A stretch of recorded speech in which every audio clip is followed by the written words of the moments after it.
Hello नमस्कार। आज हम हिंदी का एक और बहुत अच्छा टॉपिक करने वाले हैं, शब्द भेद। शब्द भेद यानी ये जितने भी शब्द हम अपनी भाषा में यूज़ करते हैं वो शब्द कहाँ से आए हैं, तो ये सारा का सारा आज हम डिस्कस करेंगे। तो शब्द भेद यानी जो शब्द है उसकी उत्पत्ति कहाँ से हुई है, शब्द ये मतलब किस भाषा के हैं जो हमारी हिंदी भाषा में हम यूज कर रहे हैं। तो इसके लिए हम इसमें 4 वर्गीकरण मानेंगे।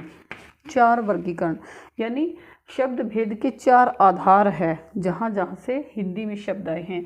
तो पहला है उत्पत्ति या स्रोत के आधार पे, स्रोत या इतिहास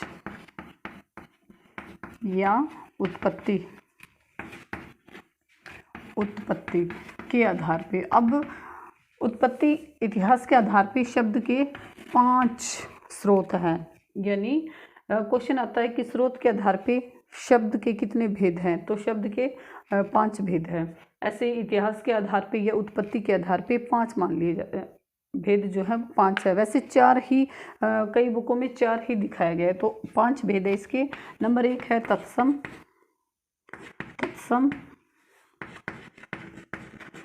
नंबर 2 है तद्भव। नंबर 3 है देशज, विदेशज और संकर शब्द। अब है तत्सम, यानी इसका अगर विच्छेद करेंगे इसको तो तत् जमा सम यानी के समान। तत्सम यानी के समान, यानी संस्कृत के जो शब्द हैं, संस्कृत भाषा के शब्द जो के त्यों जो हिंदी में ले लिए गए हैं। जैसे छाया शब्द है, अब ये संस्कृत का है, अब इसको यूं का यूं हमने हिंदी में यूज कर लिया है, तो वो यानी जो के त्यों संस्कृत के वे शब्द जिनको जो का त्यों हिंदी में ले लिया गया है वो तत्सम होते हैं। तद्भव यानी तत् प्लस भव, यानी तद्भव यानी उसके जैसा या उससे लिया हुआ। उसके जैसा तो तत्सम होता है, लेकिन तद्भव का अर्थ होता है जिनको थोड़ा सा परिवर्तन के साथ हिंदी में स्वीकार कर लिया गया है, थोड़ा सा चेंज कर दिया गया है। जैसे कई शब्द हैं जिनको हमने, जैसे हाथ है, संस्कृत में हस्त होता है, उसको थोड़ा सा चेंज करके हमने हाथ बना लिया, तो ये क्या हो जाएगा, तद्भव हो जाएगा। देशज यानी देश जमा जय, देश में जन्मा हुआ। और विदेशज, विदेश जमा जय यानी विदेश में जन्मा हुआ। देशज यानी अपने देश में जन्मा हुआ। हमारी खुद की जो भाषा है, जैसे लोटा शब्द है जो हम हमारे देश में ही ये शब्द यूज होते हैं। विदेशज जैसे विदेशी भाषाओं के शब्द है, अंग्रेजी है, अरबी, फारसी, ये सारे के सारे। अब विदेशी शब्द जो है ना, ये इसके भी 2 स्रोत हैं। विदेशी शब्द के 2 स्रोत मिलते हैं। कौन कौन से? नंबर 1 तो मिलते हैं ये मुस्लिम शासकों के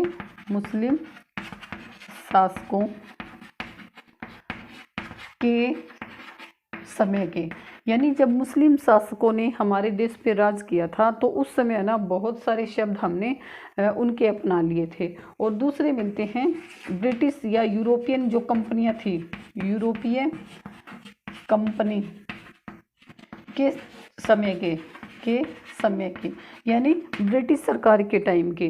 तो इस समय तो है ना, मुस्लिम शासकों के टाइम में तो हमने अरबी और फारसी ये शब्द ज़्यादा आए थे।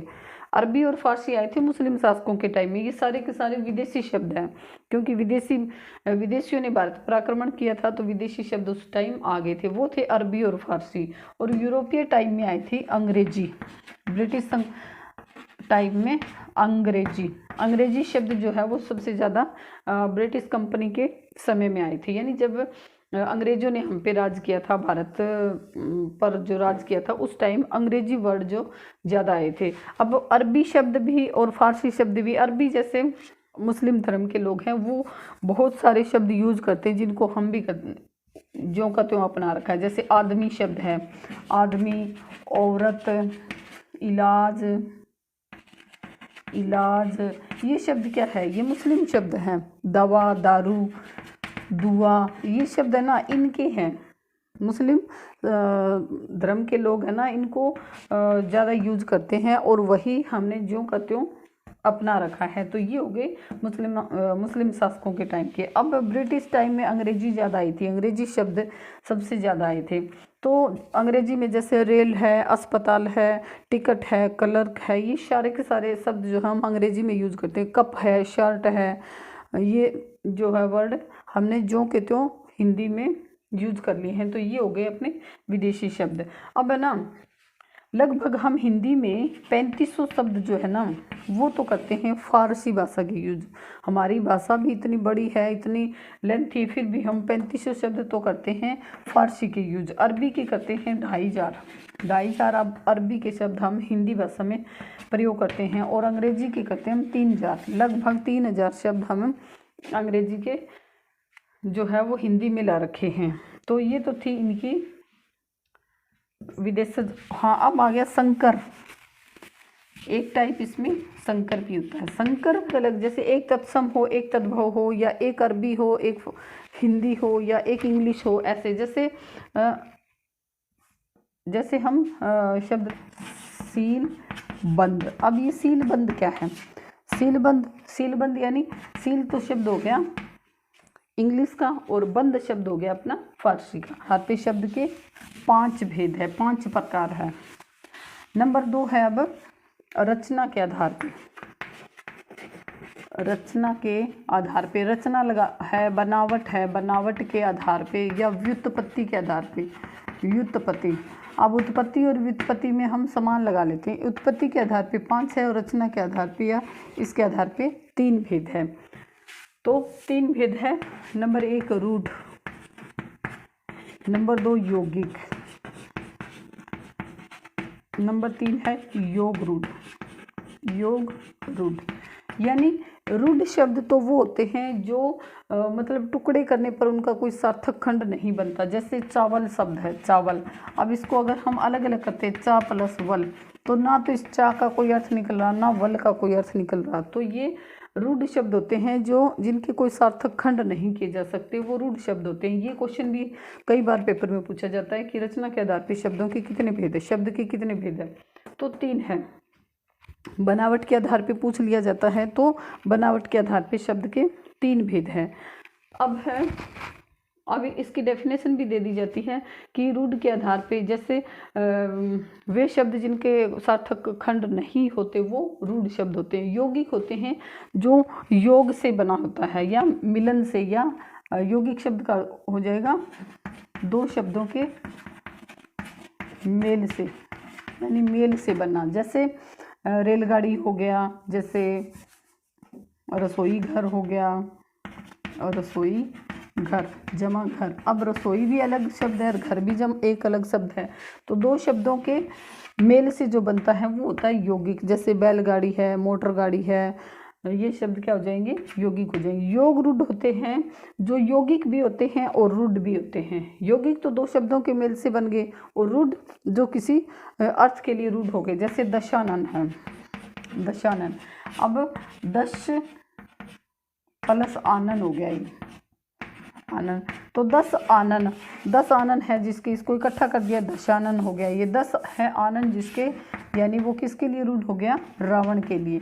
तो जितने भी बहुव्रीहि समास के जितने भी उदाहरण हैं वो सारे के सारे किस में आते हैं? योग रूढ़ में आते हैं। ये योग से भी बना होता है, यानी 2 अलग अलग शब्दों से भी बना है, और किसी के लिए ये रूढ़ भी है। अब नंबर 3 पे नंबर 3 आता है प्रयोग के आधार पे। नंबर रूप या प्रयोग के आधार पे। तो रूप या प्रयोग के आधार पे 2 प्रकार के होते हैं शब्द, जो हैं वो 2 प्रकार के होते हैं। नंबर 1 है विकारी और नंबर 2 है अविकारी। अविकारी, विकारी शब्द भी होते हैं जिसमें जो संज्ञा, सर्वनाम, विशेषण, ये सब जो होते हैं ये क्या होते हैं? संज्ञा, सर्वनाम, क्रिया, ये सब क्या होते हैं? विकारी शब्द होते हैं। यानी जो लिंग वचन कारक और क्रिया, इनकी वजह से जो बदल जाते हैं वो क्या होते हैं, विकारी शब्द होते हैं। विकारी शब्द जो होते हैं वो लिंग वचन कारक इनकी वजह से बदल जाते हैं, इनका इफेक्ट होता है इन पे, तो ये विकारी शब्द होते हैं।